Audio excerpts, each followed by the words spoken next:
Don't perceive me. Welcome to episode 4 of my audio blog, Don't Perceive Me. Thanks for being here with me. This is Christina.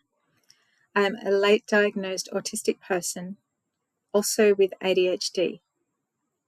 And as the title of my podcast suggests, or my audio blog suggests, I have challenges with being perceived by others, which probably makes sense to you if you are also autistic.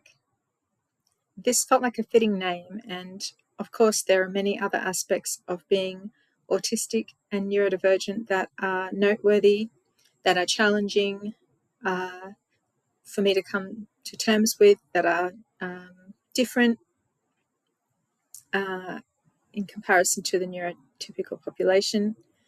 And for me, especially with already having lived so much of my life not knowing I am autistic, I have a lot to catch up on.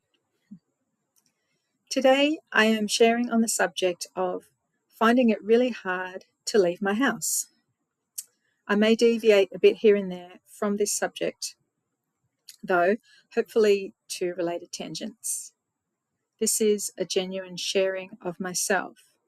It may not be deeply inspiring to listen to, but it is the reality of my life today and in the present. I believe authentic sharing and being real is better than being performative, and so I'm aiming towards that. As I'm preparing this, I have just put my noise-cancelling headphones on, as the traffic close by really gets to me quite often. I'm also experiencing today a fair bit of discomfort around my skin and my clothes and my hair, causing irritation to my skin. Feeling quite sensitive in this area today. It varies from day to day, so sometimes I think maybe it's because on certain days, for some reason, that's just the way that dysregulation kind of manifests for me. My headphones are helping somewhat with the sound overwhelm, but they are not really comfortable in my head. I have to choose, therefore, what's best or worst of the two options. These and similar things can impair my ability to concentrate and get things done. Whenever I have to change my clothes, to have a shower, or if I'm going out, at times I can experience it like a mini trauma, and it's something I avoid. I think it also relates to autistic inertia, which I will mention more in a moment. In that when one thing is already happening, i.e., I have this outfit on and I have adapted to wearing it, it takes a huge force of will to change my clothes. Unless I happen to have multiple copies of the same clothing items, which I would love to have a wardrobe of items that I really feel comfortable in and that I really like and that I could duplicate. That would be really ideal for me, I feel, but I don't. So generally I have to adjust to new textures, new temperatures, in the sense that my body, my clothes that I'm currently wearing, have obviously kind of are at body temperature, and the new clothes are not necessarily going to be, the same temperature. They're going to have new smells, even if clean clothes, is a good smell. And also, different clothes have different pressures and tightness on different areas of my body. And on certain days, that just seems to be a bigger deal than others.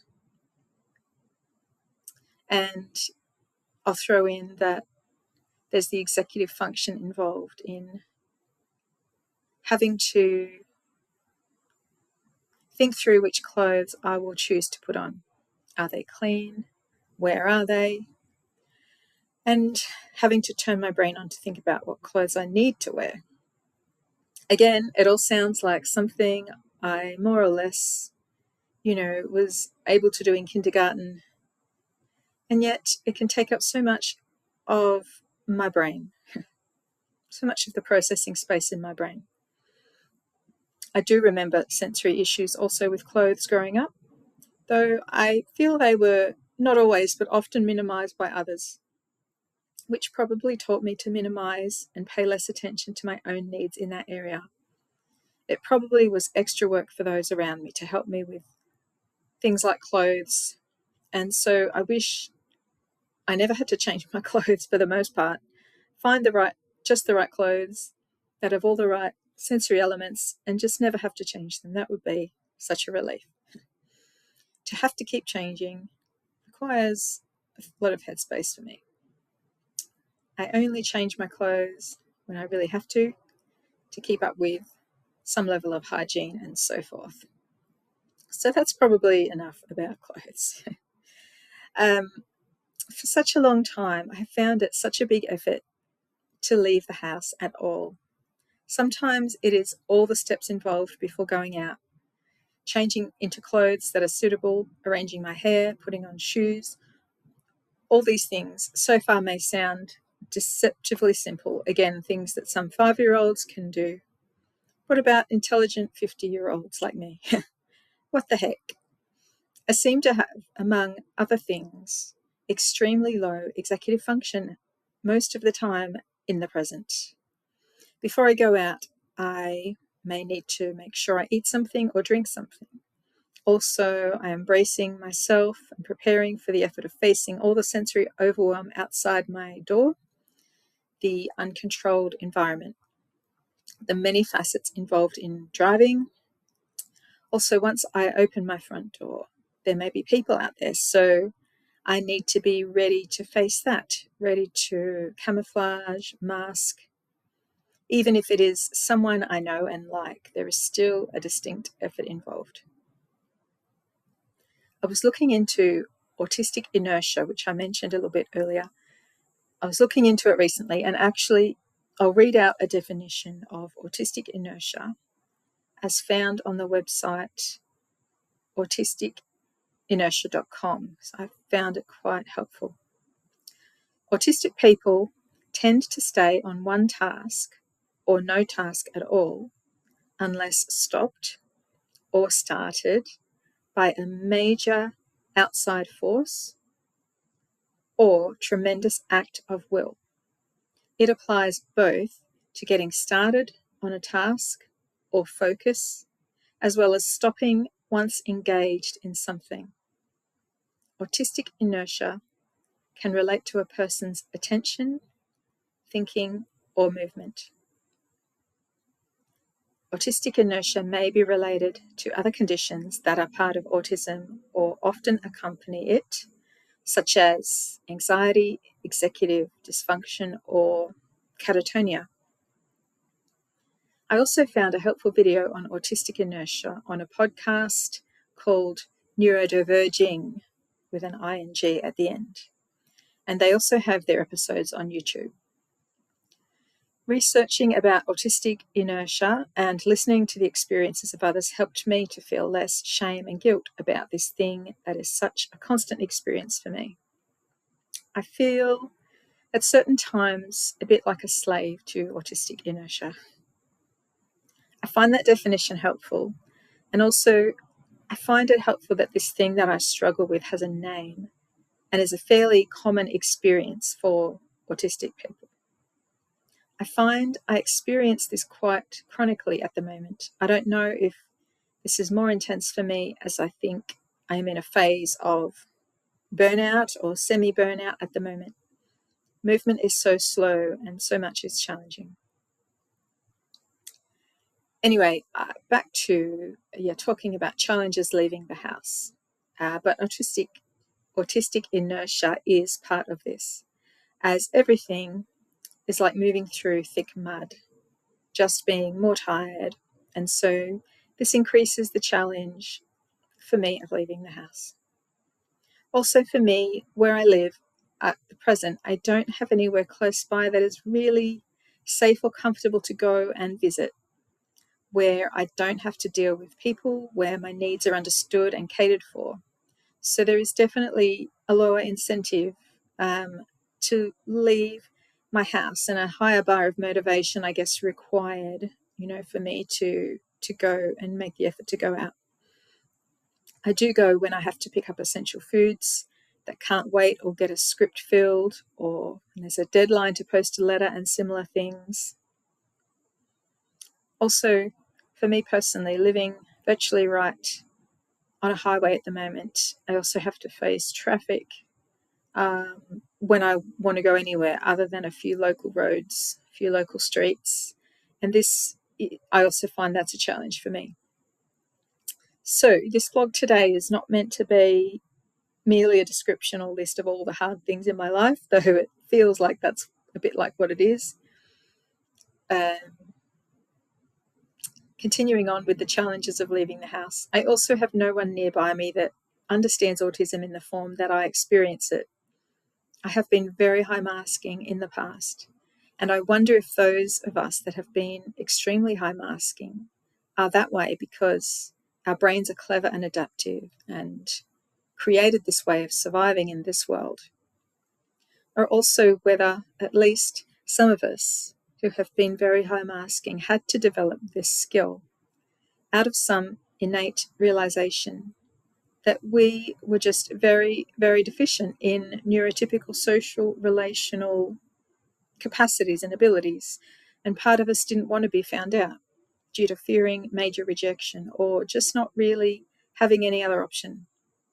Before I knew I was autistic, I didn't know there was another option. I just felt like I constantly, exhaustingly had to keep fighting and pushing against some inner inertia, exerting a tremendous force of my will to find my way through social situations. I really didn't make sense to myself. I'm still in the process of fully giving myself grace for having an autistic brain and having been autistic all along. Then there is the whole social side of it and the complete lack of energy for social interaction, which involves some level of masking. I'm so reactive to people. Perhaps so sensitive is what I mean. But being sensitive makes you reactive. Makes me reactive anyway. To the presence of every single person, Even a car with a person in it driving past me that I barely see feels like a person that takes energy for me to tolerate and encounter. It made me feel better the other day when I heard another ADHDer say on his YouTube channel that if he goes out of his office into a shared hallway in order to get to the bathroom and someone else happens to be in the hallway, then he will go the other way, or so as to avoid social interaction, or will go back into his office. Similarly, another YouTuber said that he literally runs away from people if he sees someone he recognizes when he is out, so he doesn't have to be seen by them or say hello. I know that some neurotypical people also do this at times. It's not exclusively a neurodivergent or autistic behavior, but it does make me feel a bit more normal to know that there are others that are similar to me. So today, on this somewhat challenging day for me, I have reached out briefly to a couple of people through email. So I'm kind of, in mentally just thinking through the things that have made me feel good about myself today. I worked on a letter to a large community that I'm privileged to be connected with, and I get to speak into a little bit. I posted a little bit to a few neurodivergent groups that I host, and I have created this audio blog, at least the first stage of it. Though I do, having achieved those things while feeling spiritually flat. But I always like to make a point of trying to learn from this time, each day and each moment, and have grace for myself and others. So in this moment, I do choose to be grateful for all I did accomplish today, and for even as I'm looking over the past year, all I have been able to get done or even get started on. And I choose to work towards being loving to my body and to my whole self, to listen to my body, listen to myself, and try to make space for being tired and burned out when necessary.